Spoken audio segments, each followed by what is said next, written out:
In un comunicato stampa l'ex sindaco di Agrigento, Lillo Firetto, attuale consigliere comunale di opposizione, afferma come un percorso virtuoso avviato in merito all'agenda urbana con la nostra amministrazione nel 2016, che era addirittura d'arrivo già nel 2020 e che con l'amministrazione attuale ha subito un inspiegabile rallentamento.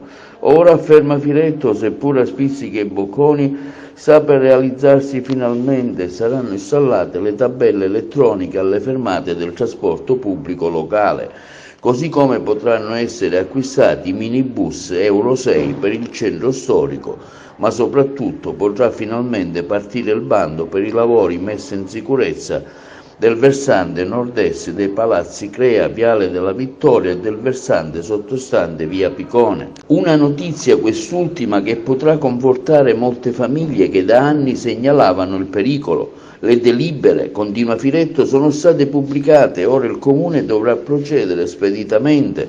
Sono iniziative intraprese molti anni addietro nell'ambito del programma di interventi denominato Agenda Urbana e che prevedeva anche tante altre iniziative di rigenerazione urbana. La città, conclude l'ex sindaco, ha bisogno di correre prima che gli stessi interventi diventano ormai fuori tempo.